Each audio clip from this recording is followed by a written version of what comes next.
Danny Morales here at Grant Street and Orange Ave in Orlando, Florida, where we just had Senators Bill Nelson and Marco Rubio talk about the shooting at Pulse Nightclub that happened early in the hours of Sunday morning. We also spoke to Terry DeCarlo, who is one of the heads of the center here in Orlando that helps the LGBT community. He said that they will have grief counselors on set or on location all day long. Be strong, stand together, know that we need to be there for the families of the victims, the 50 victims that were inside the club that are now deceased, and the other 42, some still in surgery down at the hospital. We need to stay strong for them and their families. Like I said, we've set up a GoFundMe page to help the families. It's off the charts right now, coming with money from around the world to help these people. But you know, the Orlando LGBT community is one of the best communities in the world, and they are rallying, and they are coming together as one force, as one strong force, to say these are our people that are laying there or that are in the hospital, and we're going to come together and help families and make sure to do what we have to do to secure. Thank you very much, Terry. We appreciate it. Thanks for you.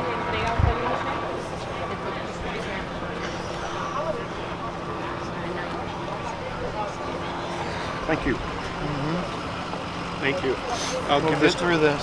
I'm going to give this to Patty. She's going to put it down by the site. We have a massive community here in Orlando.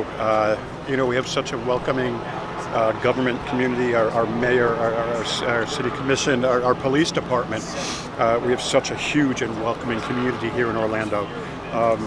And when something like this happens, we're just seeing them all come together in an amazing force that they are. It's such a welcoming community, and for something like this to happen, you know, it doesn't get us down, it rallies us. Senators Nelson and Rubio also said that this is an act of terrorism, and they will be investigating it with the help of the FBI. There's an ongoing effort to defeat ISIS, as you know, and there's progress being made in it, but the ideology remains.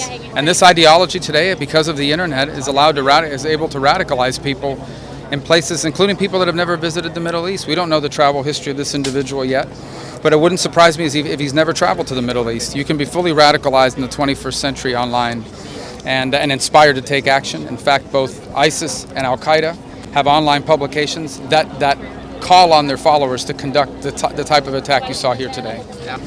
Look, obviously, in an ideal world, that wouldn't have happened. The problem is that there was nothing in his record that apparently that would have kept him from legally purchasing those weapons. In the end, these terrorists have shown a willingness to use explosives, airplanes, all sorts of things to carry out these attacks. This was not a crime. This was a terror attack. He didn't go in there to hold up the place and steal money. He went in there to conduct an attack so that we would all have to come out here today and be scared. That he targeted a location frequented by members of our LGBT community. My gut tells me that it had something to do with that as well. As part of their warped ideology is the idea that you can kill people whose lifestyles you don't like. But we're dealing with a terror attack here. Well, this community that is considered one of the most delightful places in all of America, this is a huge tragedy. And if it is a lone wolf, it's hard to be 100% because you're hoping that they will say something to somebody and we get a tip-off so that law enforcement can stop it before it starts.